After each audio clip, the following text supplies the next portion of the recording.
तो नमस्कार दोस्तों, स्वागत है आप सभी का राजपूत ट्यूटोरियल के डिजिटल प्लेटफॉर्म रेला में। आज के सेशन में दोस्तों हम अ, हमारे सिलेबस की 3 यूनिट जो है, पहली 3 यूनिट के कुछ क्वेश्चन सॉल्व करने वाले हैं, जो हम अभी तक हम 3 यूनिट देख रहे थे, जिनका नाम था रसायन विज्ञान की कुछ बुनियादी अवधारणाएं, यानी कि उसका कुछ बेसिक कंसेप्ट्स। दूसरा यूनिट दोस्तों परमाणु की संरचना, और तीसरा यूनिट दोस्तों तत्वों का वर्गीकरण एवं गुणों में आवर्तता यानी कि पीरियोडिसिटी इन देयर प्रॉपर्टीज। ये 3 यूनिट दोस्तों हम कर चुके हैं और इसके कुछ क्वेश्चंस हम आज प्रैक्टिस करने वाले हैं।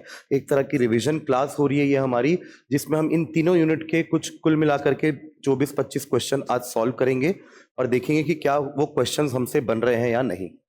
चलिए तो शुरुआत करते हैं। सबसे पहला फर्स्ट क्वेश्चन जो हम देखेंगे दोस्तों, वो हमारे यूनिट नंबर 1 का क्वेश्चन है। यूनिट नंबर 1 यानी कि हमारा बेसिक कंसेप्ट का क्वेश्चन है दोस्तों। The elemental composition of a compound, यानी कि किसी यौगिक का तत्वीय संगठन, यानी कि उसका परसेंटेज कॉम्पोजिशन आपको दिया हुआ है, एलिमेंटल कॉम्पोजिशन दिया हुआ है, जिसमें कि कार्बन की क्वांटिटी दोस्तों 54.2% है, हाइड्रोजन की क्वांटिटी 9.2% है और ऑक्सीजन की क्वांटिटी दोस्तों 36.6% है।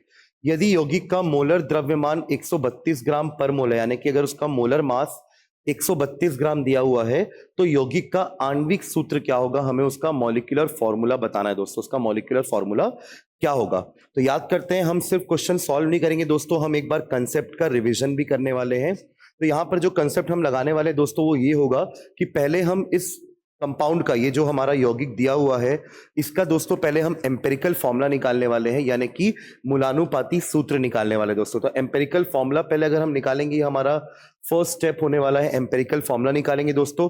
सेकंड स्टेप में दोस्तों, सेकंड स्टेप में हम उसका मास निकाल लेंगे, एम्पेरिकल फॉर्मूला का हम दोस्तों मास निकाल लेंगे।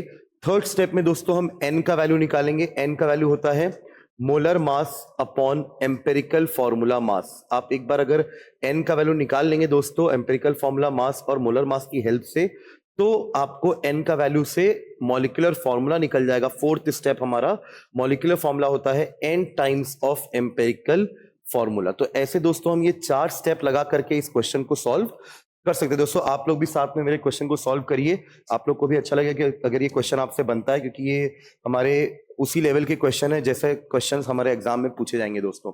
तो हमारी टेबल बनती है एम्पेरिकल फॉर्मूला के दोस्तों। कार्बन है हमारे पास, हाइड्रोजन है हमारे पास, ऑक्सीजन हमारे पास है। सबसे पहले ये जो परसेंटेज में दिया हुआ है, इसको हम मास में कन्वर्ट करते हैं, ये मानकर कि हमारे पास 100 ग्राम उस कंपाउंड का है। तो उसके हिसाब से 54.2 ग्राम मेरे पास कार्बन हो जाएगा, 9.2 ग्राम मेरे पास हाइड्रोजन हो जाएगा एंड 36.6 ग्राम मेरे पास ऑक्सीजन हो जाएगा दोस्तों। ठीक है, अब इसी मास को दोस्तों हम मोल में कन्वर्ट करेंगे। याद करेंगे फॉर्मूला मोल का था दोस्तों मास इन ग्राम अपॉन मोलर मास। मास इन ग्राम आपको दिया है, मोलर मास भी दोस्तों क्वेश्चन में दिया हुआ है। नहीं भी दिया होता तो हमें पहले 20 के तो मोलर मासेस भी याद है, एटॉमिक मासेस याद है दोस्तों। तो आप इसको 12 से डिवाइड करते जाइए, 54.2 divided by 12, 9.2 divided by 1 and 36.6 divided by 16 दोस्तों। ये हमारे तीनों के मोलर मासेस हैं, हमने उनको डिवाइड कर दिया ताकि एन का वैल्यू हम निकाल सके, नंबर ऑफ मोल्स निकाल सके दोस्तों। चलिए नंबर ऑफ मोल्स निकालते हैं। तो दोस्तों ये क्या हो जाएगा, आपका 12 है, ये 54 है दोस्तों, तो 4 टाइम्स में आएगा 48, बचा हमारे पास 6, 6 और 2 62 हो जाएगा दोस्तों। तो 5 टाइम्स में जाएगा ये 4.5, 62 60, 2 हमारा रिमाइंडर बचा 20, एक बार में जाएगा दोस्तों 4.5 बनाने वाला है, ये तो दोस्तों 9.2 ही होगा। और ये दोस्तों क्या हो जाएगा हमारा 16 से जाएगा 2 बार में 32, रिमाइंडर बचा 4, 46, फिर से दोस्तों ये 2 बार में जाने वाला है 32, रिमाइंडर बचा 14, 14 में आप 0 ऐड कर दीजिए दोस्तों, तो ये आपका 8 टाइम्स में जाएगा दोस्तों, 2.28 हमारा ये नंबर आने वाला है। ठीक है दोस्तों, तो ये तो नंबर ऑफ मोल्स का वैल्यू आया है। पर अपन का अगला स्टेप क्या होता था कि हम इसको सिंपल मोलर रेशियो में कन्वर्ट करते थे। सिंपल के लिए दोस्तों इन तीनों में जो सबसे छोटा नंबर है उससे हम तीनों को डिवाइड कर देंगे, यानी कि 2.28 से तीनों को डिवाइड कर देंगे। तो 2.28 को अगर अपन 2.28 से डिवाइड करेंगे दोस्तों, तो ये आंसर हमारा बनाने वाला है। इस पे दोस्तों ये अप्रोक्सीमेटली 4 आ जाएगा और ये दोस्तों हमारा अप्रोक्सीमेटली 2 आ जाएगा दोस्तों, क्योंकि आप 2.28 लिए जस्ट डबल करेंगे तो लगभग उसी के आसपास हम पहुंचेंगे। तो ये दोस्तों हमारा हो गया सिंपल मोलर रेशियो। हमने सिंपल मोलर रेशियो निकाल दिया और ये होल नंबर में भी है, तो हमें यहीं पे अपने स्टेप को रोकना होगा दोस्तों, यहीं पे हम रुक जाएंगे। अब यही हमारा एम्पेरिकल फॉर्मूला होने वाला, सी के बगल में मैं 2 लिख दूंगा, एच के बगल में दोस्तों मैं 4 लिख दूंगा और ओ के बगल में मैं 1 लिख दूंगा। दोस्तों ये हमारा आ चुका है एम्पेरिकल फॉर्मूला। अब इसी से दोस्तों हम सेकेंड स्टेप में एम्पेरिकल फॉर्मूला मास निकालने वाले हैं। तो ये हो जाएगा दोस्तों 24, ये हो जाएगा 4 और ये हो जाएगा 16, 16 4 20 और 24 दोस्तों ये हो जाएगा हमारा 44 ग्राम जो है दोस्तों। ये एम्पेरिकल फॉर्मूला मास आया हमारा, स्टेप नंबर 2 हो गया। स्टेप नंबर 3 में आते हैं दोस्तों, एन की वैल्यू निकालेंगे। 132 हमारा मोलर मास क्वेश्चन में दिया हुआ है दोस्तों, और इसको 44 से डिवाइड कर देंगे तो ये दोस्तों आ जाएगा हमारा 3। ये हमारा हो गया step number 3। And last step number 4 के लिए दोस्तों मॉलिक्यूलर फॉर्मूला जो हमें निकालना है, उसके लिए आप इस 3 को मल्टीप्लाई कर दीजिए इनके एम्पेरिकल फॉर्मूला से, यानी कि C2H4O1 से। तो ये हमारा फॉर्मूला बन जाएगा C6H8O3, C6H8O3, C6H4 sorry, C6H4 था दोस्तों, तो ये 4 into 3 ये 12 हो जाएगा, सॉरी। तो C6H12O3, तो ये हमारा ऑप्शन नंबर 4 करेक्ट आंसर हो जाएगा दोस्तों इस क्वेश्चन का। ध्यान से देखेंगे, क्वेश्चन में कुछ डाउट होगा तो आप अभी पूछ सकते हैं, है ना। ये क्वेश्चन इंपॉर्टेंट है, इस टाइप के क्वेश्चन हमारे एग्जाम में पूछे जा सकते हैं दोस्तों, ठीक है। चलिए आगे बढ़ते हैं, कुछ डाउट नहीं है तो आगे बढ़ते हैं, कुछ डाउट होगा तो मुझे वहीं पे स्टॉप करेंगे। चलिए अगला क्वेश्चन देखते हैं दोस्तों। 2.8 into 3 10 to the power -3 mole of CO2 is left after removing 10 to the power 21 molecules from its x milligram sample. यानी कि आपके पास एक x मिलीग्राम अमाउंट में CO2 प्रेजेंट है दोस्तों। इसमें से आपने 10 to the power 21 मॉलिक्यूल्स को दोस्तों हम अगर हटा देते हैं तो हमारे पास CO2 का 2.8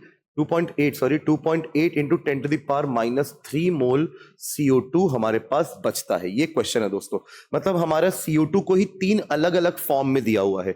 यहां पर CO2 का मास के फॉर्म में दिया है दोस्तों, यहां पे CO2 मॉलिक्यूल के फॉर्म में दिया हुआ है, और यहां पे CO2 दोस्तों हमारा मोल के फॉर्म में दिया है। सबसे पहले कंसेप्ट समझते हैं क्वेश्चन का दोस्तों। 1 मोल CO2 जो है उसके अंदर 6.022 into 10 to the power 23 molecules होते हैं दोस्तों, और उसका कुल वजन 44 ग्राम होता है। ये कंसेप्ट है CO2 के लिए जो हम कभी चेंज नहीं कर सकते, ये कंसेप्ट हमेशा फिक्स रहेगा दोस्तों। तो अभी हमारे क्वेश्चन में तीनों चीजों का यूज करा है, हमने ग्राम का भी यूज किया है, हमने मॉलिक्यूल का भी यूज किया है, और हमने मोल का भी यूज किया दोस्तों। तो एक काम हम ये कर सकते हैं, हम तीनों को एक ही फॉर्म में कन्वर्ट कर देते हैं। जैसे कि हमारे पास इतना मोल CO2 बचा है दोस्तों, इतना मोल CO2 हमारे पास बचा है, इतना आपने इनिशियली लिया था और इतना आपने निकाल दिया। आप सभी को दोस्तों मोल में कन्वर्ट कर देते हैं। मैं x मिलीग्राम कार्बन डाइऑक्साइड को मोल में कन्वर्ट कर देता हूं, यानी कि हमारा फॉर्मूला है मास इन ग्राम अपॉन मोलर मास। इससे हमारा ये जो मास है वो मोल में कन्वर्ट हो जाएगा दोस्तों। तो x into 10 to the power -3 को 44 से डिवाइड कर देंगे दोस्तों, तो ये आ गया number of moles of carbon dioxide जो आपने इनिशियली लिया था। उसमें से आपने इतने मॉलिक्यूल हटा दिए तो इसको भी मोल में कन्वर्ट कर देते दोस्तों। तो मॉलिक्यूल को मोल में कन्वर्ट करने के लिए आप देखेंगे कि एक मोल में इतने मॉलिक्यूल हैं, तो 10 to the power 21 मॉलिक्यूल का मतलब कितना मोल होगा दोस्तों। तो ये 10 to the power 21 divided by 6.022 into 10 to the power 23 मोल हो जाएगा। तो दोस्तों ये भी मोल में कन्वर्ट हो गया, ये भी मोल में कन्वर्ट हो गया, और हमें जो रिमेनिंग अमाउंट है वो तो वैसे भी मोल में ही दिया हुआ है। तो इसको सॉल्व करके दोस्तों हमें x का वैल्यू निकालना होगा, वही हमारा आंसर होगा, क्योंकि हमें जो फाइनल पूछा है वो मास पूछा है कि x मिलीग्राम जो आपने शुरू में लिया था, the mass of CO2 taken initially, जो इनिशियली आपने लिया था दोस्तों वो x मिलीग्राम ही था। तो हमें x का वैल्यू निकालना होगा दोस्तों कुछ क्वेश्चन से। तो अगर आप इसको सॉल्व करेंगे तो आपका x का वैल्यू दोस्तों आ जाएगा 196.2 मिलीग्राम। आप इसको ट्राई करेंगे क्वेश्चन को, इस कैलकुलेशन को करने की, तो इससे आपका x का वैल्यू आ जाएगा दोस्तों 196.2 मिलीग्राम। इसमें ज्यादा कोई बड़ा कैलकुलेशन नहीं है, आप इसको पहले राइट साइड में लेके जाइए, एलसीएम लेकर के इसको सॉल्व करेंगे, फिर 44 से मल्टीप्लाई करके 10 to the power -3 से डिवाइड कर दीजिएगा दोस्तों, हमारा x का वैल्यू आ जाएगा 196.2 मिलीग्राम। चलिए अगले क्वेश्चन की तरफ बढ़ते हैं दोस्तों। इसमें कोई डाउट तो नहीं है आपको, क्योंकि ये मोल कंसेप्ट का क्वेश्चन है, और मोल कंसेप्ट से एक क्वेश्चन हमारे एग्जाम में 100% आने वाला है। हमने जब यूनिट पढ़ा था तब भी हमने पिछले साल का एक क्वेश्चन मोल कंसेप्ट का देखा था, स्टोइकोमेट्रिक कोफिशिएंट का भी या स्टोइकोमेट्रिक कैलकुलेशन से भी एक क्वेश्चन हमारा एग्जाम में आना तय है दोस्तों। तो यहाँ से ये ऐसे टॉपिक्स हैं जहां से क्वेश्चन आते हैं, मैंने उन्हीं टॉपिक्स के कुछ प्रैक्टिस क्वेश्चन आज लिए हुए हैं दोस्तों। चलिए अगले क्वेश्चन की तरफ बढ़ते हैं। अगर इसमें कोई डाउट नहीं है तो अगला क्वेश्चन जो हमारा वो है स्टोइकोमेट्री का क्वेश्चन है दोस्तों। Combustion of glucose C6H12O6 produces CO2 and H2O। किसी के भी दहन करने से दोस्तों, कंबशन का मतलब दहन करना होता है, किसी के भी कंबशन से जिसमें कार्बन और हाइड्रोजन है, ऐसे कंपाउंड, ऐसे यौगिक जिसमें कार्बन और हाइड्रोजन मौजूद हैं, उनके दहन से दोस्तों हमें CO2 और H2O मिलता ही है। ये तो हम ग्लूकोज की बात कर रहे हैं। अगर हम मीथेन को भी जलाते हैं दोस्तों तो उसमें भी हमें CO2 और H2O मिलता है। ठीक है, ऐसा कोई भी हाइड्रोकार्बन आप ले लीजिए, आपको CO2 H2O मिलेगा। ठीक है दोस्तों, तो C6H12O6 इसके दहन करने पर दोस्तों हमें मिलेगा CO2 एंड H2O। ये हमारा इक्वेशन है, ये हमारा समीकरण है दोस्तों। पर ये इक्वेशन अभी बैलेंस नहीं है, ये संतुलित नहीं है। क्वेश्चन में हमें ये बोला है कि ग्लूकोज के दहन करने पर CO2 और जल उत्पन्न होता है। ठीक है, 900 ग्राम ग्लूकोज को अगर पूर्ण दहन करना है, यानी कि पूरी तरीके से कंप्लीट कंबशन करना है, तो उसके लिए ऑक्सीजन की मात्रा कितनी लगेगी। ये प्योर स्टोइकोमेट्री का क्वेश्चन है दोस्तों। स्टोइकोमेट्री हमारी वो शाखा है रसायन की जिसमें हम रिएक्टेंट्स जो रिएक्ट कर रहे हैं और जो प्रोडक्ट बन रहे हैं उनकी क्वांटिटी के बारे में बात करते हैं कि वो कितने अमाउंट में बनते हैं दोस्तों। तो यहां पर सबसे पहले हमारा जो काम होता है वो होता है कि हम इक्वेशन को बैलेंस फॉर्म में लिखें, एक एक संतुलित रासायनिक समीकरण बनाएं, तभी हम आगे कुछ प्रेडिक्शन कर पाएंगे दोस्तों। तो आप यहां पे देख पा रहे हैं कि कार्बन दोस्तों यहां पे 6 है, यहां पर 1 ही है तो आपने यहां पे 6 लगा दिया। यहाँ पे दोस्तों हाइड्रोजन 12 है, यहाँ पे 2 ही है तो यहाँ पे आपने 6 लगा दिया। इससे दोस्तों हमारा कार्बन हाइड्रोजन तो बैलेंस हो गया है, बट ऑक्सीजन अभी बैलेंस नहीं हुआ है। ऑक्सीजन का यहाँ पे कुल एटम दोस्तों 12 और 6 18 हो चुका है, जो कि 6 लगाने पर दोस्तों 12 और 6 18 यहाँ पर भी हो जाएगा। तो ये हमारा एक बैलेंस केमिकल इक्वेशन है जो हमें बता रहा है कि 180 ग्राम दोस्तों, इसके 1 मोल का मास होता है, 1 मोल का मास होता है 180 ग्राम। जब 6 इंटू 32 दोस्तों अगर मैं करूं यहाँ पे 6 इंटू 32 तो दोस्तों ये आएगा मेरा 192 ग्राम।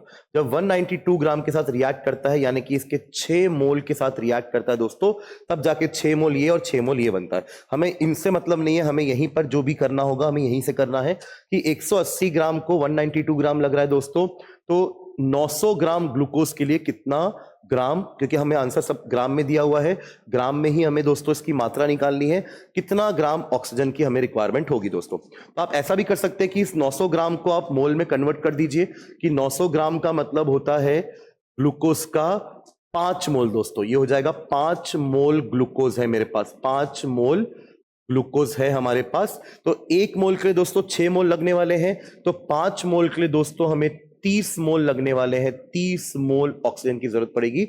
और हर एक मोल का दोस्तों वजन है 32, हर एक मोल का वजन है 32 ग्राम। आप इसको अगर मल्टीप्लाई करते हैं दोस्तों तो ये हो जाएगा आपका 60 और ये हो जाएगा आपका 90 दोस्तों। हमारा आंसर आ जाएगा 960 ग्राम। 960 ग्राम ऑक्सीजन की रिक्वायरमेंट होने वाली है दोस्तों हमें एक 900 ग्राम ग्लूकोज के कंप्लीट कंबशन के लिए दोस्तों। अगर आपने इससे थोड़ा सा भी कम ले लिया दोस्तों तो हमारा ग्लूकोज रह जाएगा, वो पूरी तरीके से दहन नहीं हो पाएगा दोस्तों। तो क्या ये क्वेश्चन आप लोग को समझ में आया है? तो मुझे कमेंट में बताइए कि अगर ये क्वेश्चन आपको क्लियर हुआ है तो हम आगे बढ़ेंगे। कुछ डाउट होगा दोस्तों तो मुझे अभी ही आप मैसेज करके रोक सकते हैं, तो हम इसको फिर से भी हम समझा सकते हैं। ठीक है दोस्तों, स्टोइकोमेट्री के ऐसे क्वेश्चंस दोस्तों और भी हैं जो हम बना सकते हैं। प्रैक्टिस करनी बहुत जरूरी है स्टोइकोमेट्री के क्वेश्चंस की, क्योंकि इससे हमारा एक क्वेश्चन 100% बनेगा। इसमें जो सबसे इंपॉर्टेंट चीज है वो ये है कि हमें एक बैलेंस केमिकल इक्वेशन लिखते आना चाहिए। अगर वो हम लिख पा रहे हैं तो हम आगे की कैलकुलेशन बहुत आसानी से समझ पाएंगे दोस्तों। चलिए, कोई डाउट नहीं है तो फिर मैं आगे की तरफ बढ़ता हूँ। नेक्स्ट क्वेश्चन हम देखते हैं, नेक्स्ट क्वेश्चन देखते हैं दोस्तों। चलिए, नेक्स्ट क्वेश्चन भी हमारा स्टोइकोमेट्रिक का ही है। यहां पर हमने बात करी है मीथेन की दोस्तों। The number of moles of methane required to produce 11 gram carbon dioxide after complete combustion is. यहां पे दोस्तों मीथेन का ही दहन कर रहे हैं, तो मीथेन के दहन का इक्वेशन दोस्तों होता है CH4 + O2 gives you CO2 + H2O। ये हमारे दोस्तों मीथेन का दहन का इक्वेशन होता है, समीकरण होता है। इसको भी दोस्तों सबसे पहले बैलेंस कर लेते हैं। तो कार्बन दोस्तों दोनों तरफ 1-1 है, हाइड्रोजन यहाँ पे 4 है, यहाँ पर 2 है, तो हम 2 लगा करके इसको 4 कर लेते हैं दोस्तों। ऑक्सीजन दोस्तों यहाँ पर 2 है, यहाँ पर 4 हो गया है, तो यहाँ पे 4 करने के लिए आप यहाँ पे 2 लगा दीजिए। अब जो ये इक्वेशन है ये बैलेंस हो चुका है दोस्तों। और आप इसकी अगर स्टडी करना चाहें तो आपको यहाँ पे कार्बन डाइऑक्साइड के बारे में चीजें दी हुई हैं और निकालने बोला है मीथेन के मोल, मीथेन के मोलों की संख्या, यानी कि ये एक मोल दोस्तों, एक मोल 44 ग्राम कार्बन डाइऑक्साइड बनाता है दोस्तों, क्योंकि ये ग्राम में दिया हुआ है इसलिए मैंने इसको ग्राम में लिखा, और ये मोल में पूछा है इसलिए मैंने इसको मोल में लिखा दोस्तों। हम इसको चाहते तो 16 ग्राम भी लिख सकते हैं, बट हमें आंसर मोल में चाहिए। मीथेन का वैल्यू मोल में कितना आएगा हमें ये बताना है दोस्तों। तो एक मोल 44 ग्राम कार्बन डाइऑक्साइड देता है दोस्तों, तो हमें तो 11 ग्राम ही चाहिए। 11 ग्राम दोस्तों, इसको 4 से डिवाइड करने पर 11 ग्राम आ जाएगा। तो यही काम आप यहां भी करेंगे, तो 0.25 मोल मीथेन के दहन करने से 11 ग्राम कार्बन डाइऑक्साइड बन जाएगा दोस्तों, यानी कि हो जाएगा हमारा ऑप्शन नंबर 2, 0.25 मोल। चलिए आगे बढ़ते हैं, इसमें मोल कंसेप्ट भी हमारा कवर हो रहा है, हमारा स्टोइकोमेट्रिक भी कवर हो रहा है दोस्तों। चलिए अगला क्वेश्चन देखते हैं, ये आपका मोलरता पर क्वेश्चन है, मोलारिटी पर क्वेश्चन है दोस्तों। हमने सॉल्यूशन की बात की थी, विलयनों की बात की थी कि इनकी सांद्रता की गणना करने के लिए हमारे कुछ टर्म्स होते हैं, जैसे कि मोलारिटी यानी कि मोलरता, मोलालिटी यानी कि मोललता, फिर हमने एक देखा था मोल फ्रैक्शन देखा था दोस्तों हमने, और हमने बात की थी मास परसेंटेज की, वॉल्यूम परसेंटेज की। तो ऐसे काफी सारे टर्म्स हमने देखे थे जिसकी मदद से हम अपने विलयन की सांद्रता यानी कि कंसंट्रेशन कैलकुलेट कर सकते हैं दोस्तों। तो ऐसा ही कुछ क्वेश्चन यहां पर भी है, हमें मोलारिटी पूछा हुआ है दोस्तों। मोलारिटी किसकी निकालनी है देखते हैं। 500 ml जल में 5.85 ग्राम NaCl युक्त एक जलीय विलयन की मोललता बताइए। तो आपको दोस्तों मोलारिटी का फॉर्मूला याद होना चाहिए। मोलारिटी हमारा कंसेप्ट है, मोलारिटी जिसको अपन कैपिटल M से डिनोट करते हैं दोस्तों, इसका फॉर्मूला होता है number of moles of solute, number of moles of solute यानी कि विलय के मोल की संख्या divided by volume of solution in litres, यानी कि हमारे विलयन के आवेश को हमको नीचे रखना है, वो भी दोस्तों किसमें, लीटर में। यहां पे हमें जो चीजें दी हुई है वो ml में दी है, तो उसको लीटर में कन्वर्ट कर लेंगे। और जो हमें जो सोल्यूट, जो NaCl सोल्यूट है दोस्तों, विलय है, उसका भी दोस्तों हमें मोल नहीं दिया हुआ है, मास दिया हुआ है, तो उसको पहले अपन मोल में कन्वर्ट कर लेते हैं दोस्तों। तो नंबर ऑफ मोल्स निकालने के लिए दोस्तों हमारा सिंपल सा फॉर्मूला है मास इन ग्राम अपॉन मोलर मास, जिसमें मास इन ग्राम दोस्तों आपका 5.85 है। आप मोलर मास निकाल सकते हैं, 23 होता है दोस्तों सोडियम का और 35.5 होता है हमारे क्लोरीन का। ऐड करके दोस्तों ये आ रहा है 58.5। देखिए जान करके क्वेश्चन में क्वांटिटी भी 5.85 दिए ताकि आपको कैलकुलेशन में आसानी हो। 58.5 5.85 दोस्तों ये कैंसिल हो सकता है, आप दोनों को ऊपर 100 से मल्टीप्लाई कर दीजिए, तो ये दोस्तों हो जाएगा 585 और ये हो जाएगा आपका 5850। तो यहां से आप निकाल लेंगे 1/10 यानी कि 0.1 मोल। ये दोस्तों हमारा मोल आ गया, और आप लीटर को ml को लीटर में कन्वर्ट कर लीजिए, तो ऊपर है दोस्तों 0.1 और नीचे आ जाएगा हमारा 500 डिवाइडेड बाय 1000, ताकि अपन लीटर में कन्वर्ट कर देंगे, ये हो जाएगा आपका 1/2 और ये ऊपर जाके दोस्तों हो जाएगा 0.2 मोल पर लीटर। दोस्तों इसकी इकाई होती है मोल पर लीटर, या फिर हम इसको कैपिटल M से भी डिनोट करते हैं। तो दोस्तों ये हमारा आंसर हो जाएगा ऑप्शन नंबर 4, ये हमारा इस क्वेश्चन का आंसर हो जाएगा दोस्तों। तो ये आपका मोलारिटी के ऊपर क्वेश्चन हुआ दोस्तों हमारा। चलिए दोस्तों कुछ क्वेश्चन और देखते हैं हम। एक और क्वेश्चन मोलारिटी वाले के ही ऊपर है, क्योंकि हमें 4 टर्म्स दिए दोस्तों। The quantity which changes with temperature, temperature यानी कि तापमान से इनमें से कौन से हमारे टर्म्स हैं जो चेंज होते हैं, उनकी वैल्यू चेंज हो सकती है टेम्परेचर की को चेंज करने से दोस्तों। तो हमें ऐसा कुछ टर्म ढूंढना पड़ेगा जो टेम्परेचर से चेंज होता होगा। तापमान अगर हमने बदला है तो उसके कारण कुछ ना कुछ चेंजेस आते होंगे किसी फैक्टर के, तो उसके कारण वो एक पर्टिकुलर टर्म हमारा चेंज हो सकता है दोस्तों। तो मोलालिटी जो होता है दोस्तों वो रेशियो होता है नंबर ऑफ मोल्स का, और नीचे दोस्तों हम मास का रेशियो रखते हैं, मास ऑफ सॉल्वेंट होता है हमारा। तो ये तो नंबर ऑफ मोल्स भी हमारे तापमान से कुछ चेंज नहीं होने वाला दोस्तों, और ना ही सॉल्वेंट का मास तापमान से चेंज होने वाला है।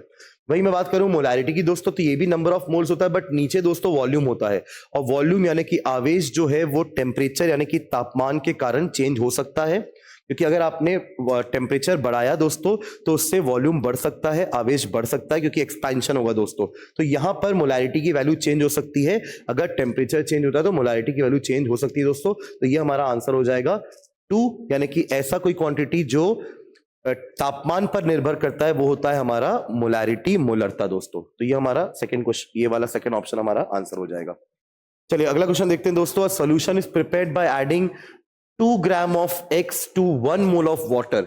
आपने एक 1 मोल जल में 2 ग्राम एक्स आपका कोई विलय होगा, कोई सॉल्यूट होगा, मिलाने पर एक विलयन तैयार किया जाता है। दोस्तों कभी कभी भी याद रखेंगे, सॉल्यूशन जो होता है वो सॉल्यूट और सॉल्वेंट को मिला करके बनता है, यानी कि एक विलयक जो है वो विलय और विलायक के मिलने पर बनता है विलयन। तो आपने दोस्तों इसका 2 ग्राम लिया है सॉल्यूट का, और इसका आपने 1 मोल लिया है पानी है जो हमारा सॉल्वेंट है ना, तो इसको आपने मिला करके सॉल्यूशन बना दिया, यानी कि 1 मोल पानी का दोस्तों मास होता है 18 ग्राम, H2O का 2 + 16 करके हम निकाल सकते हैं, और 2 ग्राम दोस्तों हमारा मास इसका दिया है। तो कुल मिलाकर के दोस्तों सॉल्यूशन का मास हो जाएगा 20 ग्राम।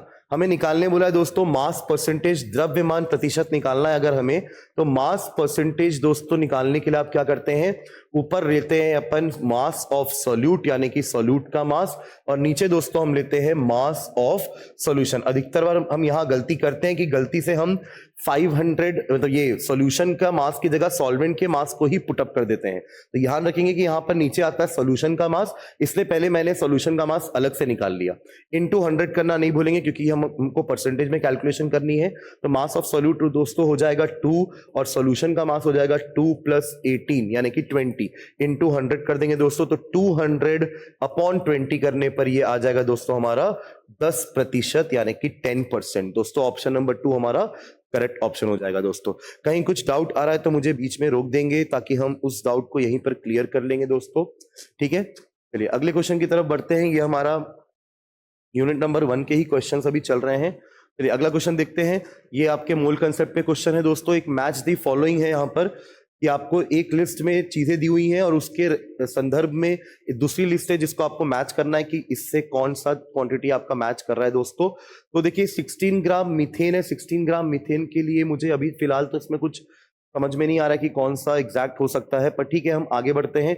1 ग्राम हाइड्रोजन दोस्तों, 1 ग्राम हाइड्रोजन के लिए आप इसको ध्यान से देखेंगे। एक और कंसेप्ट हमारा है मोल का, वो होता है मोलर वॉल्यूम।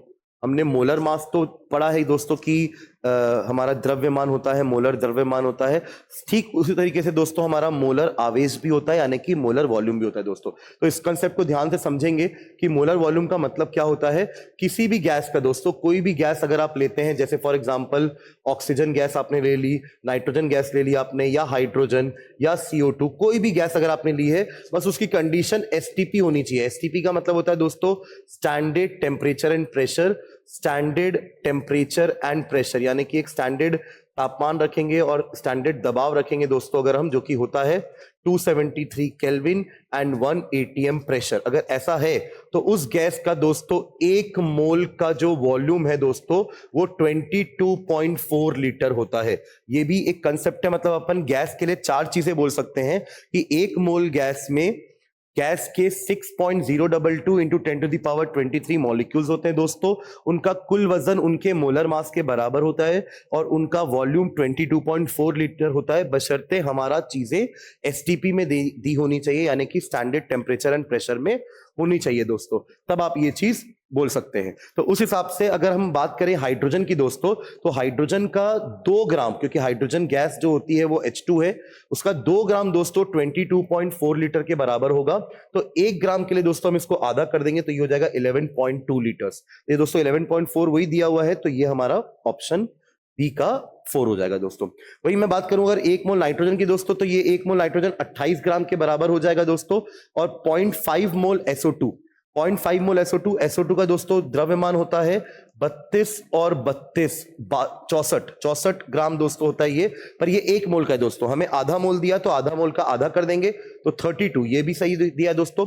इसका मतलब कि आपका ए का ऑप्शन 2 होना चाहिए। पर ये भी कैसे कैलकुलेट करेंगे इसको भी एक बार देखते हैं दोस्तों, इलेक्ट्रॉन वाला, कि 16 ग्राम मीथेन, ध्यान देंगे इधर देखेंगे, 16 ग्राम मीथेन का मतलब दोस्तों होता है 1 मोल मीथेन। कैसे पता चला 1 मोल मीथेन? क्योंकि 16 ग्राम उसका मोलर मास है, 12 4 16 दोस्तों, 16 ग्राम उसका मोलर मास है, यानी कि 1 मोल मीथेन मेरे पास दिया हुआ है। और 1 मोल में दोस्तों कितने मॉलिक्यूल होते हैं? 6.022 इंटू 10⁻23 मॉलिक्यूल होते हैं, 23 मॉलिक्यूल्स होते हैं 1 मोल में दोस्तों। और ध्यान देंगे अगर मुझे यहाँ पर इलेक्ट्रॉन की गणना करनी है तो 1 मोल, एक मॉलिक्यूल में, सॉरी 1 मॉलिक्यूल मीथेन में दोस्तों कितने इलेक्ट्रॉन हो जाएंगे दोस्तों? ध्यान देंगे 1 मॉलिक्यूल अगर मीथेन है मेरे पास तो उसके कार्बन के पास 6 होते हैं और एक होता है हाइड्रोजन के पास, ऐसे 4 हाइड्रोजन है हमारे पास, तो टोटल मिलाकर के 10। एक मॉलिक्यूल में 10, तो इतने मॉलिक्यूल में दोस्तों 10 से मल्टीप्लाई कर देंगे तो 6.022 इंटू 10⁻23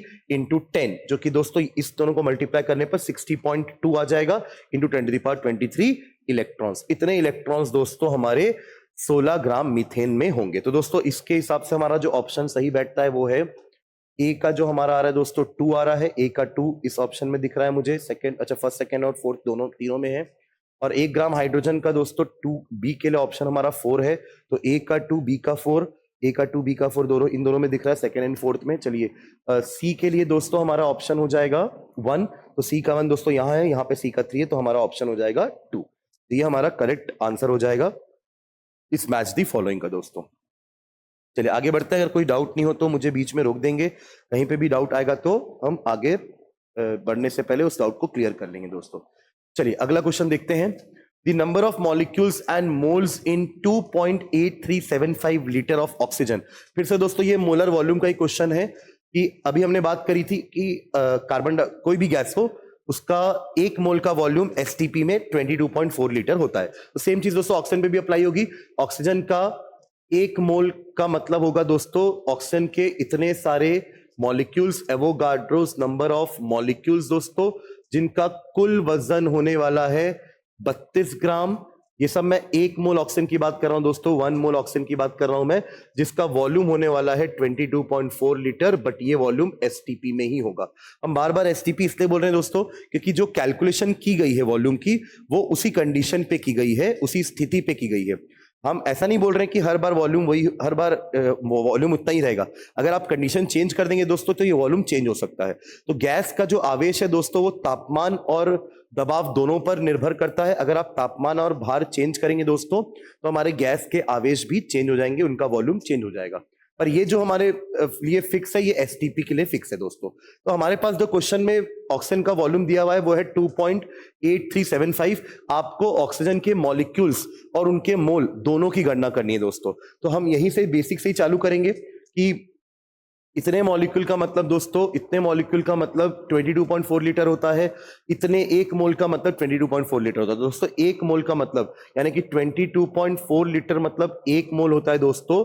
तो 2.8375 का मतलब कितना मोल हो जाएगा? 2.8375 डिवाइडेड बाय 22.4। ये दोस्तों ये कुछ आने वाला, अपन पहले मोल की गणना कर लेते हैं तो हमको पता चल जाएगा। हमारा आंसर 0.125 है कि 0.250, तो ऐसे हम 2 ऑप्शन तो एलिमिनेट पहले ही कर देंगे। तो चलिए इसको अगर मैं सॉल्व करता हूं 2.8375 को, दोनों ही दोस्तों हमारा आंसर वैसे भी 1 से कम आने वाला है, पर ये दोनों वैल्यूज 1 से कम ही दी हुई है, तो थोड़ा सा कैलकुलेशन हमें आगे करना पड़ेगा दोस्तों। तो इसको आप ऐसा कुछ कर सकते हैं, 28375 को आप अगर इसको 10,000 से मल्टीप्लाई कर दे तो ये ऐसा हो जाएगा, और नीचे दोस्तों इसी को भी आप 10,000 से मल्टीप्लाई करेंगे तो ये 224,000 हो जाएगा दोस्तों ये। तो अगर आप इसको अगर आप डिवाइड करेंगे इससे, तो अभी तो दोस्तों ये जाना नहीं वाला, पर 0 लगाने के बाद दोस्तों ये एक बार में चला जाएगा। तो एक बार में जा रहा है तो दोस्तों यहाँ पे 2 तो नहीं आना चाहिए, मतलब ये दोनों ऑप्शन हमारे नहीं हो सकते। पूरा प्रॉपर कैलकुलेशन कर करके लाने की आंसर जरूरत नहीं है दोस्तों। अगर आपको समझ में आ गया कि पॉइंट के बाद 1 आ रहा है तो हमारा आंसर डेफिनेटली 0.125 ही होने वाला है। चलिए दूसरे चीज की बात करते हैं कि मॉलिक्यूल्स कितने होंगे दोस्तों, क्योंकि यहाँ पे ये नंबर भले दोनों का सेम है बट 10 के पावर्स दोनों ऑप्शन में वो अलग अलग है दोस्तों, तो इसलिए हमें थोड़ा सा कैलकुलेशन करना पड़ेगा। तो इतने मॉलिक्यूल का मतलब 22.4 लीटर होता है दोस्तों। 22.4 litre is equals to 6.022 into 10⁻23 molecules होता है दोस्तों। हमारे पास दिया हुआ है 2.8375, तो 2.8375 में दोस्तों कितना हो जाएगा? 6.022 इंटू 10⁻23 अपॉन 22.4 इंटू 2.8375 दोस्तों। अब ध्यान देंगे, अगर मैं इसको मल्टीप्लाई भी करता हूं, मैं पूरा एग्जैक्ट आंसर नहीं लेके आऊंगा दोस्तों, हमको लाने की जरूरत भी नहीं है, हम टाइम वेस्ट नहीं करेंगे। अगर आप इसको मल्टीप्लाई भी करते हैं दोस्तों तो 6 इंटू 2 ये 12 हो जाएगा, समझ लीजिए। अभी पॉइंट वाले नंबर को छोड़ देते हैं, और नीचे 22.4 है दोस्तों, तो 12 को अगर आप 22.4 से डिवाइड करेंगे दोस्तों तो ये तो आंसर वैसे भी 1 से छोटा आने वाला है, मतलब ये आपका वही आएगा 0.7527। अब 7.5 करने के लिए दोस्तों आपको यहां से एक 10 लेना पड़ेगा, इसका मतलब 10 टू द पावर 23 तो नहीं होने वाला, यानी कि 10 टू द पावर 22 होगा, हमारा ऑप्शन नंबर 4 हो जाएगा। बिना आप एग्जैक्ट कैलकुलेशन करके बिना आंसर लाए आप इसको मार्क कर सकते हैं, क्योंकि यही हमारा ऑप्शन सही फिट बैठ रहा है दोस्तों। ठीक है, तो उम्मीद करता हूं कि ये क्वेश्चन का कैलकुलेशन वाला पार्ट आपको समझ में आ गया होगा कि हमें एग्जैक्ट कैलकुलेशन करके टाइम वेस्ट करने की जरूरत नहीं है, हम थोड़ा बहुत ट्रिक यूज करके अपने आंसर को ला सकते हैं दोस्तों। चलिए ठीक है, चलिए अगला क्वेश्चन देखते हैं दोस्तों।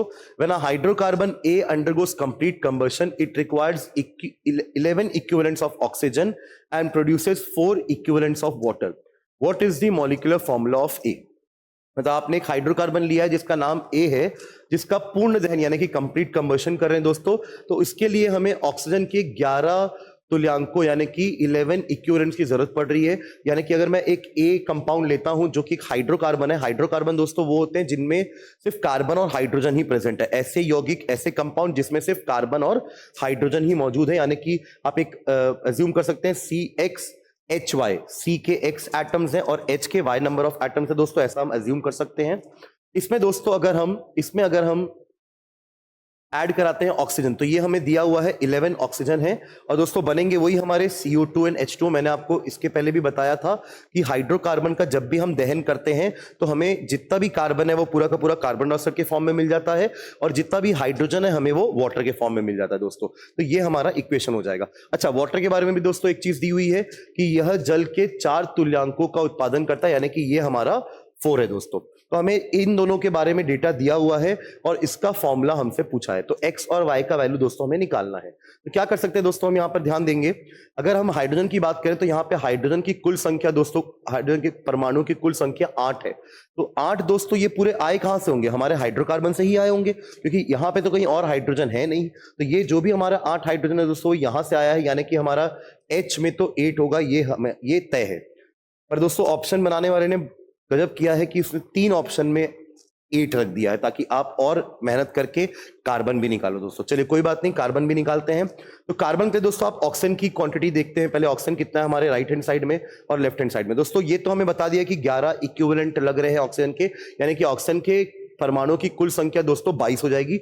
2 × 11 22 एटम्स हमारे पास ऑक्सीजन के मौजूद है दोस्तों। तो इस साइड भी दोस्तों 22 होने चाहिए। तो 22 के लिए दोस्तों, इसके लिए तो आपको बोल दिया कि 4 लग रहे हैं, मतलब आपके पास ऑक्सीजन इधर से दोस्तों 4 ही आ रहा है।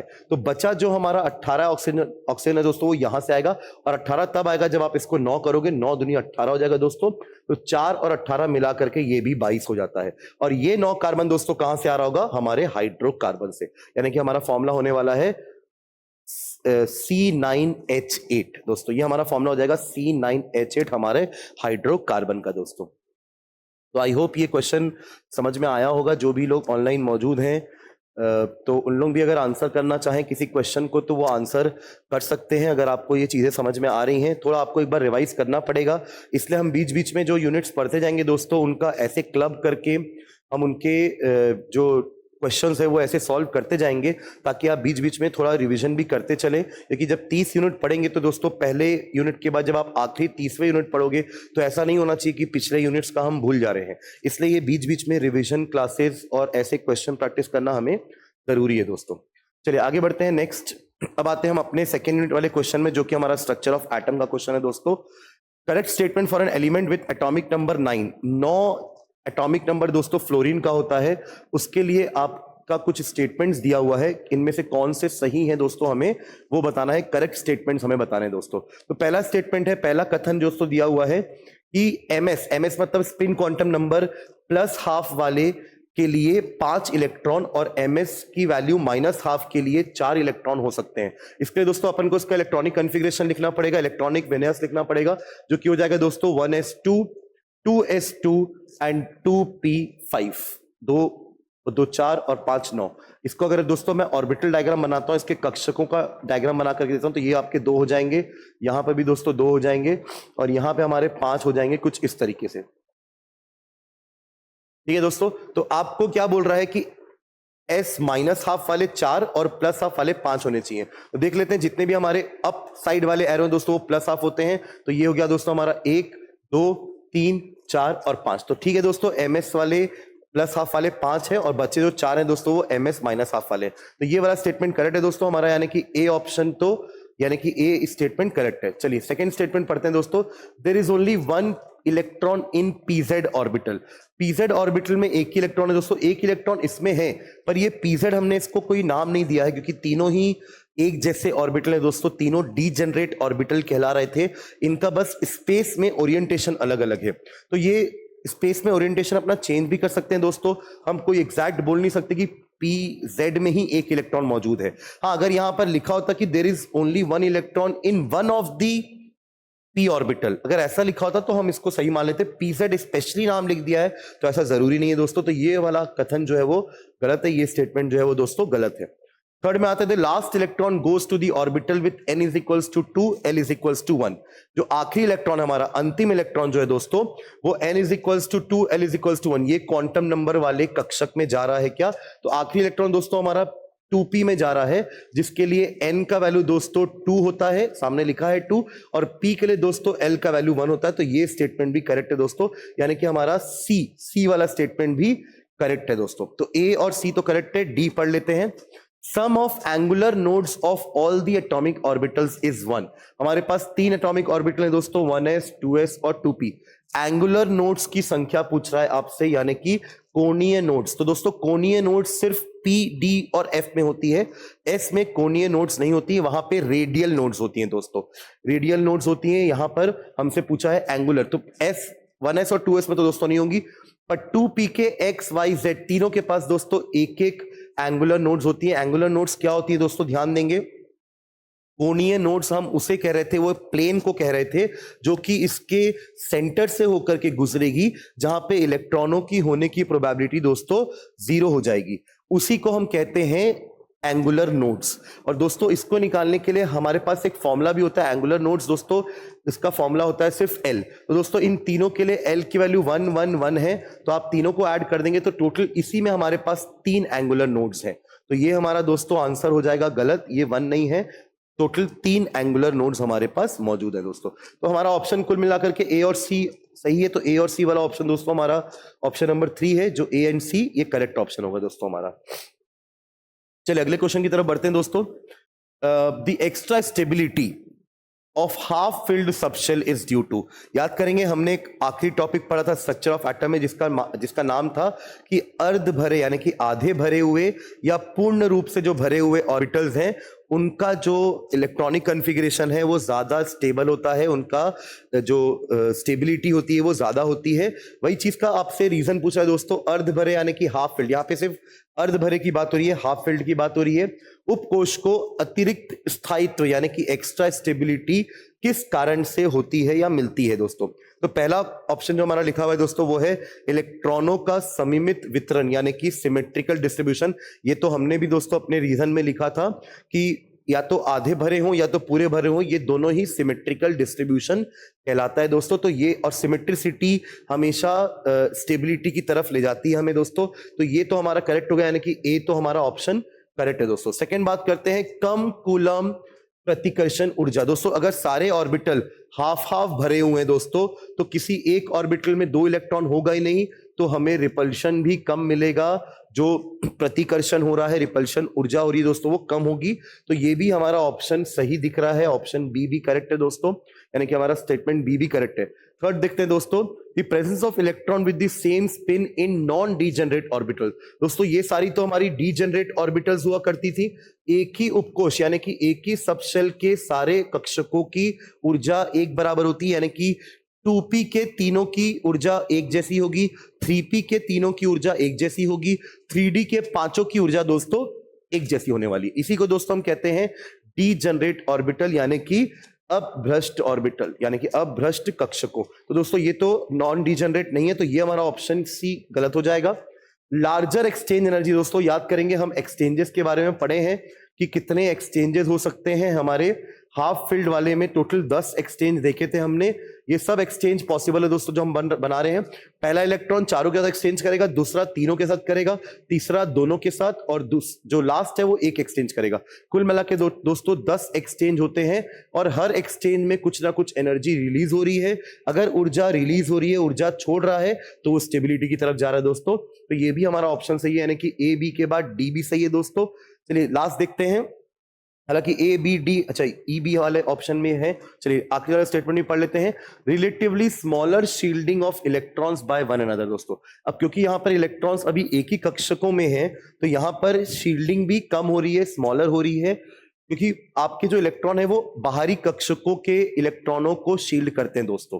ठीक है, तो यहाँ पर हमारा ये भी ऑप्शन करेक्ट दिख रहा है। तो ए बी डी ई चारों ऑप्शन दोनों करेक्ट होगा दोस्तों। ये चारों ऑप्शन हमारे करेक्ट हैं। यही चार हमारे रीजन हैं कि क्यों अर्ध भरे हुए ऑर्बिटल ज्यादा स्टेबिलिटी देते हैं, यानी कि ज्यादा स्थायित्व देते हैं, स्टेबिलिटी देते हैं दोस्तों। चलिए आगे बढ़ते हैं दोस्तों नेक्स्ट क्वेश्चन में। हमारे ये भी हमारे स्ट्रक्चर ऑफ एटम का ही क्वेश्चन है, और ये क्वेश्चन दोस्तों बोर के मॉडल के ऊपर है। आप याद करेंगे बोर रदरफोर्ड के बाद साइंटिस्ट जो आए थे दोस्तों, वो बोर थे जिन्होंने अपना स्ट्रक्चर दिया था, और रदरफोर्ड और बोर के बीच में कुछ डेवलपमेंट्स भी हुए थे। उन डेवलपमेंट्स का दोस्तों बोर ने फायदा उठा करके अपना मॉडल दिया था, और उन्होंने अपने मॉडल के साथ साथ हाइड्रोजन या हाइड्रोजन लाइक पार्टिकल्स के लिए, हाइड्रोजन या हाइड्रोजन जैसे स्पीशीज के लिए दोस्तों कुछ फॉर्मूले भी दिए थे, यानी कि उनके रेडियस निकालने का फॉर्मूला था, यानी कि त्रिज्या निकालने का फॉर्मूला। हर ऑर्बिट का आप त्रिज्या यानी कि रेडियस निकाल सकते हैं दोस्तों, वो भी किसके लिए, हाइड्रोजन या उसके जैसे, यानी कि एक इलेक्ट्रॉन वाले स्पीशीज के लिए दोस्तों। उसके बाद उन्होंने ऊर्जा का भी इक्वेशन दिया था कि कैसे आप ऊर्जा निकाल सकते हैं, अलग अलग ऑर्बिट की आप ऊर्जाएं निकाल सकते हैं दोस्तों। और जो थर्ड था फॉर्मूला वो था हमारा एंगुलर मोमेंटम का, यानी कि कोणीय संवेग का एक इक्वेशन दोस्तों हमने पढ़ा था। इस क्वेश्चन में दोस्तों रेडियस के ही कुछ आपको स्टेटमेंट्स दिए हुए हैं, इनमें से आपको इनकरेक्ट स्टेटमेंट को हमें बताना है। तो radius of fourth orbit is 4 times larger than that of the second. एक बार रेडियस का फॉर्मूला याद करते हैं दोस्तों, Rn is equals to a0 into n square upon z। ये दोस्तों हमारा फॉर्मूला होता था, जहां पे z का वैल्यू अभी इस क्वेश्चन के लिए तो 1 है, क्योंकि हम बात कर रहे हैं हाइड्रोजन एटम की। वही अगर हम बात कर रहे होते हीलियम की तो z की वैल्यू 2 हो जाती दोस्तों। ठीक है, तो यहाँ z की वैल्यू हम पुट कर देंगे 1। तो चलिए हमारा फॉर्मूला अल्टीमेटली Rn का हो गया a0 इंटू n स्क्वायर। तो यहाँ पे दोस्तों बोल रहे हैं अपन फर्स्ट क्वेश्चन में कि फोर्थ ऑर्बिट का रेडियस सेकेंड ऑर्बिट के रेडियस से 4 गुना ज्यादा है क्या, तो अपन दोनों का रेशियो निकाल लेते हैं। आप R4 निकाल लीजिए फोर्थ ऑर्बिट के लिए, और R2 निकाल लीजिए सेकेंड ऑर्बिट के लिए दोस्तों। तो एक बार आप n का वैल्यू 4 रखिए, एक बार n का वैल्यू 2 रखते हैं। तो 4 रखने पर दोस्तों ये हो जाएगा 16a0, और दोस्तों 2 रखने पर ये हो जाएगा 4a0। a0 कैंसिल दोस्तों, ये आएगा हमारा 4। तो ये तो हमारा करेक्ट ऑप्शन है, हमें इनकरेक्ट बताना है। चलिए सेकंड पढ़ते हैं। 8th ऑर्बिट का रेडियस 4 गुना ज्यादा है फोर्थ ऑर्बिट के रेडियस से। फिर से R8 अपॉन R4 का दोस्तों रेशियो निकाल लेते हैं। वही 8 का स्क्वायर दोस्तों हो जाएगा 64, और 4 का स्क्वायर हो जाएगा 16। ये भी दोस्तों आएगा आपका 4, तो ये भी करेक्ट स्टेटमेंट है दोस्तों। फिर बात करते हैं थर्ड ऑप्शन की। 6th orbit radius 6th orbit का 3 times larger than that of the fourth, यानी कि R6 अपॉन R4 का रेशियो निकालते हैं दोस्तों, यानी कि ये हो जाएगा आपका 36 और ये हो जाएगा 16। तो ये दोस्तों आएगा 2 पॉइंट समथिंग, यानी कि ये 3 तो नहीं हो रहा है, तो ये ऑप्शन हमारा इनकरेक्ट है। एक बार लास्ट ऑप्शन भी देख लेते हैं। थर्ड ऑर्बिट का रेडियस 9 टाइम्स ग्रेटर है फर्स्ट ऑर्बिट से, तो R3 upon R1 is equals to 9/1। तो ये दोस्तों 9 टाइम्स है, तो हमारा थर्ड ऑप्शन गलत है, यानी कि ये जो कथन लिखा हुआ है ये गलत है। तो this is the correct answer. ठीक है, तो ऐसे आप अलग अलग रेडियस का रेशियो निकाल करके बता सकते हैं कि कौन सा रेडियस किसके कितना गुना बड़ा है। चलिए आगे बढ़ते हैं, नेक्स्ट क्वेश्चन की तरफ आते हैं। If A0 is denoted as the Bohr radius of hydrogen atom, then what is the de Broglie wavelength. De Broglie से भी दोस्तों क्वेश्चन आता है, de Broglie wavelength of the electron present in the second orbit of hydrogen atom. मतलब कहने का मतलब hydrogen की सेकेंड ऑर्बिट पे इलेक्ट्रॉन मौजूद है, ठीक है, आपको उसका बताना है डी ब्रॉगली वेवलेंथ। तो दोस्तों डी ब्रॉगली वेवलेंथ का फॉर्मूला क्या होता है, lambda is equals to h upon mv। दोस्तों कंसेप्ट क्या था हमारा यहाँ पर, पदार्थ का यानी कि मैटर का डुअल नेचर, यानी कि उसका डुअल प्रकृति बोल लीजिए, उसकी दो प्रकृति थी दोस्तों। एक था उसका मैटर यानी कि पार्टिकल बिहेवियर, जो हमें पता है कि वो होता ही है, और एक था उसका तरंग बिहेवियर, तरंग नेचर यानी कि वेव नेचर दोस्तों। और अगर वेव होगी तो दोस्तों उसकी वेवलेंथ भी होगी यानी कि तरंग दैर्ध्य भी होगी। तो वही दोस्तों हमें निकालने यहाँ पर बोला गया। तो lambda is equals to H upon M V होता है दोस्तों। तो ये एम वी आप कहाँ से लेके आएंगे, उसके लिए दोस्तों आपको रेडियस वगैरह का भी आपको बता दिया कि ए नॉट हमारे रेडियस होता है और फर्स्ट ऑर्बिट का रेडियस होता है दोस्तों। तो हमारा फॉर्मूला होता है एम वी आर, यानी कि हमारे कोणीय संवेग का फॉर्मूला होता है M V R is equals to N H upon 2 pi दोस्तों, जहां पे m इंटू वी हमारा मास इंटू वेलोसिटी हो जाएगा, जो हम यहां से निकाल करके यहां पुट कर सकते हैं दोस्तों। और h हमारा प्लैंक्स कांस्टेंट है, और n यहाँ पर n की वैल्यू दोस्तों हमारे ऑर्बिट का नंबर है जो कि सेकंड है दोस्तों। ठीक है, तो यहाँ पे अपन r कैलकुलेशन कर लेते हैं। r की वैल्यू दोस्तों r2 निकाल लेते हैं, क्योंकि अपन यहाँ पर सेकंड ऑर्बिट की बात करें तो r2 की वैल्यू हमें निकालनी पड़ेगी। तो r2 के लिए दोस्तों फॉर्मूला वही हो जाएगा a नॉट इंटू n का स्क्वायर दोस्तों। तो ये आपका हो जाएगा 4a नॉट, 4a नॉट दोस्तों आ जाएगा, n की जगह मैं 2 रख दूंगा तो 2 का स्क्वायर 4a नॉट हमारा आ जाएगा। यहां पुट करते हैं दोस्तों, तो m into V into 4a not is equals to N H upon 2 pi दोस्तों।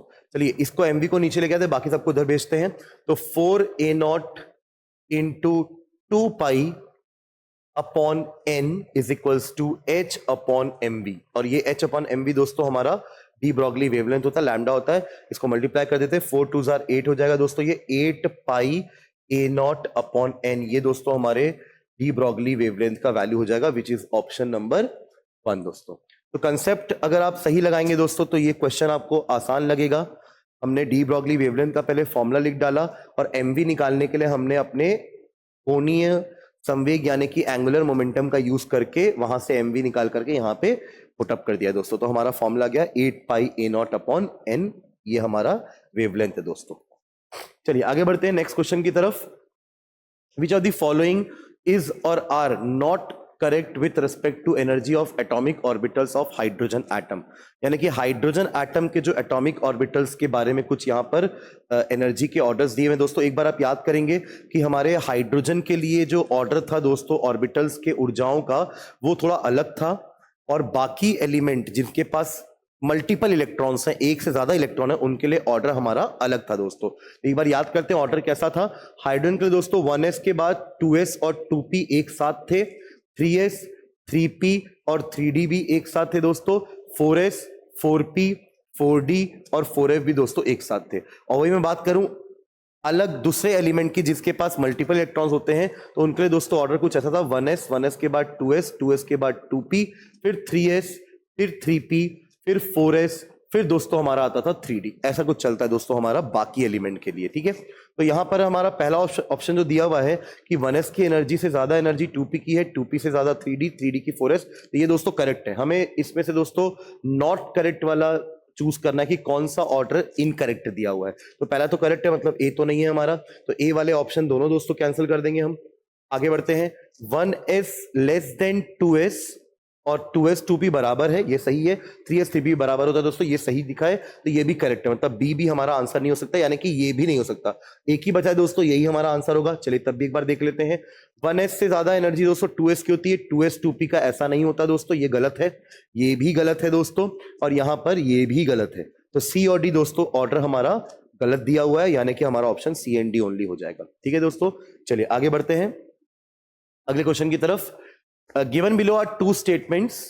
पहला स्टेटमेंट दोस्तों दिया हुआ है, कथन पहला है, किसी दिए गए कोश के लिए, कोश यानी कि शेल के लिए, ऑर्बिट के लिए अनुमत कक्षकों की कुल संख्या, यानी कि ऑर्बिटल, कितने ऑर्बिटल पॉसिबल है उसकी संख्या दोस्तों होता है n स्क्वायर, n स्क्वायर द्वारा दी गई है दोस्तों। तो ये करेक्ट स्टेटमेंट है। याद करेंगे फॉर्मूला, किसी भी nth शेल के लिए दोस्तों, किसी भी nth शेल के लिए हमने 3 फॉर्मूले देखे थे। नंबर ऑफ सबशेल n होते हैं, उपकोश उनके पास n नंबर ऑफ होंगे, उनके पास ऑर्बिटलों की संख्या यानी कि कक्षकों की संख्या n स्क्वायर होगी दोस्तों, और इलेक्ट्रॉनों की संख्या 2n स्क्वायर होगी। ये मैंने लिखा है उपकोश यानी कि सबशेल के बारे में दोस्तों, ये मैंने लिखा है कक्षकों के बारे में यानी कि ऑर्बिटल के बारे में, और ये मैंने लिखा है इलेक्ट्रॉन के बारे में दोस्तों। तो अभी आपसे ये पूछ रहा है कि nth वाले के पास n स्क्वायर ऑर्बिटल होते हैं, तो ये करेक्ट स्टेटमेंट है दोस्तों। चलिए दूसरा कथन पढ़ते हैं। किसी भी उपकोष के लिए कक्षकों का स्थानिक अभिविन्यास शून्य सहित -1 से -L से +L तक के मानों द्वारा दिया जाता है दोस्तों। स्थानिक अभिविन्यास यानी कि उसका स्पेशियल ओरिएंटेशन की बात हो रही है दोस्तों। स्पेस में उनके ऑर्बिटल्स सबशेल कैसे होते हैं दोस्तों, ये हमारे मैग्नेटिक क्वांटम नंबर से हमें पता चलता है। तो मैग्नेटिक क्वांटम नंबर दोस्तों m को बोलते हैं, जिसकी वैल्यू -L to L जाती है 0 को मिलाकर के दोस्तों। तो ये भी करेक्ट स्टेटमेंट है, यानी कि दोनों कथन हमारे सही दिए हुए हैं, यानी कि both statement 1 and 2 are true. तो ये हमारा ऑप्शन नंबर 1 हो जाएगा दोस्तों। चलिए अगले क्वेश्चन की तरफ बढ़ते हैं दोस्तों। ये हमारा रेडबर्ग का क्वेश्चन है, यानी वो आपको याद होगा हमने 5 लाइन पढ़ी थी लाइमन से sorry Lyman series, Balmer series, Paschen series, Pfund and Brackett and Pfund. तो इन पांचों लोगों ने अपने लिए N1 और N2 की वैल्यू फिक्स कर ली थी और इन्होंने अपनी अपनी स्पेक्ट्रल लाइंस बनाना चालू करी थी दोस्तों। तो इसी पे एक क्वेश्चन है हमारा कि मांसपेशियों के दर्द के लिए उष्मा उपचार यानी कि हीट ट्रीटमेंट जो दिया जाता है उसमें लगभग 900 नैनोमीटर तरंग दैर्ध्य के विकिरण यानी कि रेडिएशन का उपयोग होता है दोस्तों। यानी कि अपन हमारे जो मस्कुलर पेन होते हैं उसमें कुछ हीट ट्रीटमेंट देते हैं दोस्तों। उन हीट ट्रीटमेंट के लिए कुछ रेडिएशंस होती हैं जो हम अपने पैरों में या मसल्स में देते हैं दोस्तों। तो उसके लिए जो हम रेडिएशन दे रहे हैं उसकी हमारे वेवलेंथ दी हुई है 900 नैनोमीटर की। आपसे पूछ रहा है कि ये 900 नैनोमीटर के लिए कौन सी स्पेक्ट्रल लाइन सूटेबल होगी दोस्तों। तो पहले अपन फॉर्मूला याद करते हैं। फॉर्मूला दोस्तों क्या था, न्यू बार का फॉर्मूला था हमारा वेव नंबर का, जिसका मतलब होता है 1/λ दोस्तों। 1/λ उसका फॉर्मूला है इज इक्वल्स टू RH दोस्तों। ये हमारा रेडबर्ग कांस्टेंट था, रेडबर्ग स्थिरांक था, और इसका अंदर होता है दोस्तों 1/n1² - 1/n2²। ये हमारा दोस्तों फॉर्मूला था, जिसमें आपको लैम्डा भी दिया हुआ है, वेवलेंथ दी हुई है और कांस्टेंट की वैल्यू भी दी हुई है। सीधा हम पुट करते हैं वैल्यूज को, तो 1/900 नैनोमीटर दोस्तों, तो 10⁻⁻⁹ मीटर हो जाएगा। प्लस आप ये चीज भी देखेंगे कि ये जो आपका सेंटीमीटर में दिया हुआ है, तो आप इसमें भी सेंटीमीटर में कन्वर्ट करने के लिए 10⁻² से मल्टीप्लाई कर दीजिए। RH को भी नीचे ले आता हूं दोस्तों, 10⁵ आपका RH की वैल्यू हो जाएगी। और यहां दोस्तों आपके पास बचेगा सिर्फ 1/n1² - 1/n2²। इन दोनों की वैल्यू दोस्तों हमें प्रेडिक्ट करके बताना है कि कैसा ट्रांजिशन हुआ है और उस हिसाब से कौन सी सीरीज में हम स्पेक्ट्रल लाइन को देखने वाले हैं दोस्तों। चलिए, तो 10⁻⁹ और ये 10⁻⁷ मिला के 10⁻⁻² हो जाएगा, और ये 900 है दोस्तों। तो ये कुल मिलाकर के सिर्फ 1/9 बचेगा इधर, और ये हो जाएगा आपका दोस्तों 1/n1² - 1/n2²। तो आप दोस्तों सीधा डायरेक्टली वैल्यू तो नहीं निकाल सकते, बट क्योंकि एक ही इक्वेशन बन रहा है हमारा, पर ध्यान देंगे कि इस इक्वेशन को कौन सी वैल्यू सेटिस्फाई कर रही है। ये दोस्तों हमारे n1 की वैल्यू लिखी हुई है, ये हमारे n2 की वैल्यू लिखी हुई है। अगर आप यहाँ पर पुट करते हैं वैल्यूज को, 1/∞ 0 हो जाएगा दोस्तों, 1/3 ही 9 आएगा। तो दोस्तों हमारा 3 ही वाला आंसर होना चाहिए, यानी कि इंफिनिटी से 3 वाला, यानी कि ऑप्शन नंबर 4। पाशन सीरीज में अगर कोई इलेक्ट्रॉन इंफिनिटी से थर्ड ऑर्बिट में आता है, थर्ड लेवल पर आता है एनर्जी लेवल पर, तो वो इस 900 नैनोमीटर की वेव्स या फिर रेडिएशन एमिट करते हुए आएगा दोस्तों। चलिए अगले क्वेश्चन की तरफ बढ़ते हैं। Radius of the first excited state of helium ion is given as, आपको वैल्यू निकालनी है। A0 की वैल्यू दोस्तों आपको पता है क्या होता है, हाइड्रोजन एटम के फर्स्ट ऑर्बिट का त्रिज्या यानी कि रेडियस। ठीक है दोस्तों, तो आपको हीलियम के फर्स्ट एक्साइटेड स्टेट के बारे में पूछा है दोस्तों। एक्साइटेड स्टेट हीलियम का ऐसे ग्राउंड स्टेट होता है दोस्तों 1, क्योंकि उसके पहले कक्ष में ही दोनों इलेक्ट्रॉन मौजूद हैं दोस्तों। तो हम बात कर रहे हैं एक्साइटेड स्टेट की, तो दोस्तों एक्साइटेड स्टेट इसकी हो जाएगी n = 2। आइए रेडियस का फॉर्मूला दोस्तों क्या होता है, Rn = A0 n²/z। z अब यहां पर दोस्तों काम आने वाला है, क्यों? क्योंकि हम बात कर रहे हैं हीलियम की। हीलियम के लिए दोस्तों z की वैल्यू 2 होती है, उसके परमाणु की संख्या 2 होती है, और n की वैल्यू दोस्तों यहां पर 2 है। तो Rn का वैल्यू दोस्तों आ जाएगा A0 × 2²/2, जो 2 कैंसिल हो जाएगा, हमारा वैल्यू आ जाएगा 2A0। दोस्तों ये हमारा ऑप्शन हो जाएगा ऑप्शन नंबर 2, हीलियम के एक्साइटेड स्टेट के त्रिज्या की वैल्यू। चलिए अगले क्वेश्चन की तरफ बढ़ते हैं दोस्तों। ये हमारा यूनिट नंबर 3 का क्वेश्चन स्टार्ट हो रहा है। The atomic number of the element from the following with lowest first ionisation enthalpy. आपको दोस्तों यहां पर 4 एटॉमिक नंबर्स दिए हैं, एलिमेंट के नाम नहीं दिए हुए दोस्तों। उनमें से आपको बताना है कि सबसे पहली प्रथम आयनन एंथैल्पी जिसकी सबसे कम हो दोस्तों, आयनाइजेशन एंथैल्पी याद करेंगे दोस्तों, ये एक ऊर्जा होती थी जो आखिरी इलेक्ट्रॉन को निकालने के लिए हमें देनी होती थी अपने परमाणु को, अपने एटम को दोस्तों। तो ये सबसे कम दोस्तों होनी चाहिए मेटल्स के लिए। मेटल्स की हमारे आयनाइजेशन एंथैल्पी सबसे कम होनी चाहिए क्योंकि मेटल्स की ही टेंडेंसी होती है इलेक्ट्रॉन खो देने की। ये दोस्तों, तो ये 32 और 35 तो दोनों हमारे दोस्तों पी ब्लॉक के एलिमेंट है। याद करेंगे, हमने क्रिप्टन का एटॉमिक नंबर याद किया था 36, तो क्रिप्टन के पहले दोस्तों ये 35 आ रहा है, ये एक्चुअली ब्रोमीन होता है, हालांकि हमें नाम नहीं पूछा है पर जस्ट मैं आपको बता रहा हूं। और 32वां एलिमेंट भी दोस्तों पी ब्लॉक में ही आएगा, यानी कि उस तरफ राइट हैंड साइड में आएगा हमारे पीरियोडिक टेबल के। बात करते हैं दोस्तों इन दोनों की, तो 19वां दोस्तों हमारा पोटेशियम होता है जो कि एस ब्लॉक का एलिमेंट है और वो भी पहले ग्रुप का ही एलिमेंट है दोस्तों। और 87 की अगर मैं बात करूं तो दोस्तों हमने रेडॉन का भी एटॉमिक नंबर याद रखा है 86, उसके जस्ट बाद आप नीचे आओगे तो 87, यानी कि ये भी एस ब्लॉक के पहले ग्रुप का ही दोस्तों एलिमेंट है, यानी कि दोनों ये एल्कली मेटल्स के ही पार्ट है दोस्तों। और ऊपर से नीचे आते वक्त दोस्तों आयनाइजेशन एंथैल्पी कम होने लगती है, तो 19वें और ये दोनों की कम होगी पर उससे ज्यादा कम दोस्तों 87 की होने वाली है। दोनों में अगर मैं कंपैरिजन करूंगा तो 87 वाले की आयनाइजेशन एंथैल्पी सबसे कम होगी। ठीक है दोस्तों, चलिए आगे बढ़ते हैं। चार तत्वों ए बी सी और डी का इलेक्ट्रॉनिक विन्यास नीचे दिया गया है, आपको चारों का इलेक्ट्रॉनिक विन्यास दिया हुआ है, इलेक्ट्रॉनिक कॉन्फ़िगरेशन दिया हुआ है। विच of the following is the correct order of increasing electronegativity, यानी कि विद्युत ऋणात्मकता की सही ऑर्डर, आपको सही ऑर्डर पहचाननी है दोस्तों, बढ़ते क्रम में आपको बताना है कि कौन सा सही होगा दोस्तों। तो अगर आप अगर अच्छे से आप इलेक्ट्रॉनिक कॉन्फ़िगरेशन देखेंगे दोस्तों तो आप यहां से एलिमेंट्स को प्रेडिक्ट भी कर सकते हैं। 3 2 5 2 7 दोस्तों ये हमारा नाइट्रोजन है, 4 2 6 2 8 ये दोस्तों हमारा ऑक्सीजन है, 5 और 4 9 ये हमारा दोस्तों फ्लोरीन है, और 2 2 4 2 6 ये हमारा कार्बन है दोस्तों। ये चारों के चारों तत्व दोस्तों एक ही पीरियड के एलिमेंट है, एक ही आवर्त के एलिमेंट है दोस्तों, जिसमें सबसे पहले आता है कार्बन, उसके बाद आता है दोस्तों नाइट्रोजन, उसके बाद आता है ऑक्सीजन और उसके बाद आता है फ्लोरीन।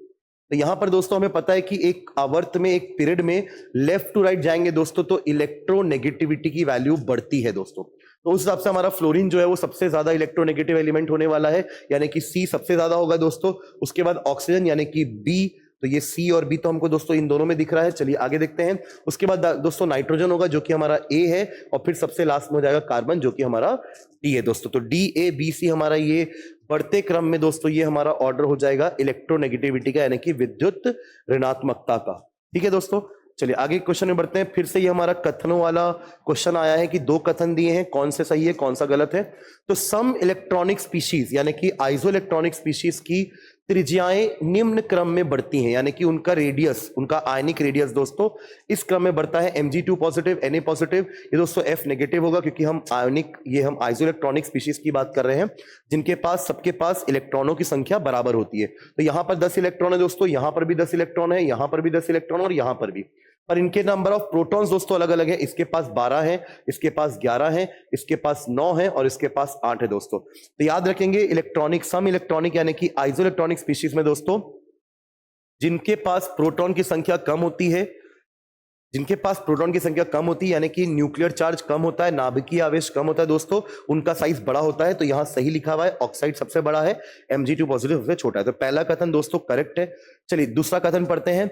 हैलोजन की इलेक्ट्रॉन लब्धि एंथैल्पी यानी कि इलेक्ट्रॉन गेन एंथैल्पी का परिमाण निम्न क्रम में घटता है, Cl F Br and I। तो दोस्तों ये तो सही है, हमको ये लगता था कि F का ज्यादा होना चाहिए Cl से, बट दोस्तों फ्लोरीन का साइज छोटा होने के कारण, उसका साइज छोटा होने के कारण दोस्तों हमने देखा था कि इलेक्ट्रॉनिक रिपल्शंस होंगे, प्रतिकर्षण होंगे इलेक्ट्रॉनों के बीच में, और वो उसकी इलेक्ट्रॉन गेन एंथैल्पी को ज्यादा नेगेटिव नहीं होने देंगे। तो क्लोरीन की इलेक्ट्रॉन गेन एंथैल्पी सबसे ज्यादा होगी दोस्तों। भले हम फ्लोरीन को सबसे ज्यादा इलेक्ट्रोनेगेटिव एलिमेंट मानते हैं, सबसे ज्यादा विद्युत ऋणात्मकता वाला एलिमेंट दोस्तों फ्लोरीन ही है, बट अगर मैं इलेक्ट्रॉन गेन एंथैल्पी की बात करूं दोस्तों तो सबसे ज्यादा नेगेटिव इलेक्ट्रॉन गेन एंथैल्पी दोस्तों वो होती है हमारे क्लोरीन की। तो ये करेक्ट लिखा हुआ है दोस्तों, तो दोनों स्टेटमेंट हमारे ट्रू है, यानी कि बोथ स्टेटमेंट्स आर ट्रू। ठीक है दोस्तों, चलिए आगे बढ़ते हैं अगले क्वेश्चन की तरफ। The incorrect decreasing order of atomic radii. आपको 4 ऑर्डर दिए हैं रेडियस के दोस्तों, आपको इसमें से इनकरेक्ट चूज करना है। इनकरेक्ट यानी कि 3 करेक्ट है, 1 इनकरेक्ट है दोस्तों। तो पहला वाला ऑब्जर्व करते हैं। सिलिकॉन दोस्तों 14 नंबर का होता है, फास्फोरस 15वें नंबर का होता है, क्लोरीन 17वें नंबर का होता है और फ्लोरीन 9वें नंबर का। तो दोस्तों हमें यहाँ पे ये लिखा हुआ है कि सिलिकॉन का रेडियस पी से ज्यादा होगा, करेक्ट, क्योंकि हमें पता है कि लेफ्ट टू राइट जाते हैं तो रेडियस कम होने लगता है, यानी कि सिलिकॉन पी से बड़ा होगा। और ऊपर से नीचे आते वक्त दोस्तों रेडियस बढ़ता है तो क्लोरीन का भी फ्लोरीन से ज्यादा होगा। तो ये तो करेक्ट है दोस्तों, पहला वाला करेक्ट है, पर हमें गलत घटता क्रम ढूंढना है।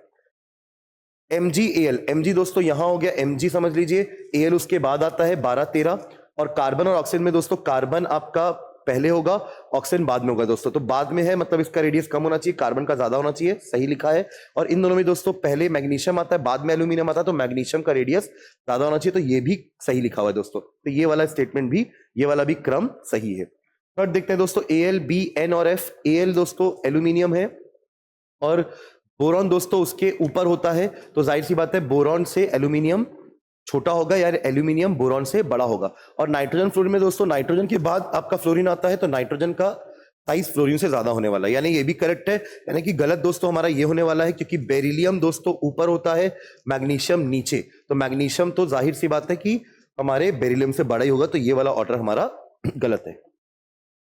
चलिए अगले क्वेश्चन की तरफ बढ़ते हैं दोस्तों।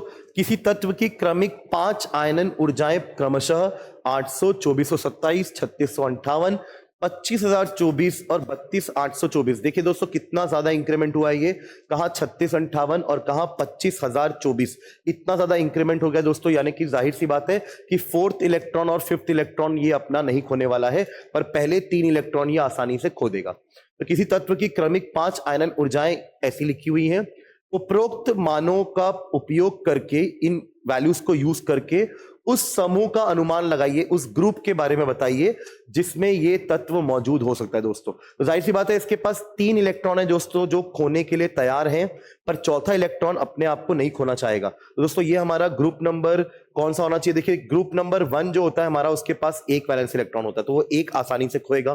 ग्रुप नंबर 2 के पास दोस्तों 2 वैलेंस इलेक्ट्रॉन होते हैं, तो वो अपने 2 इलेक्ट्रॉन आसानी से खोएगा।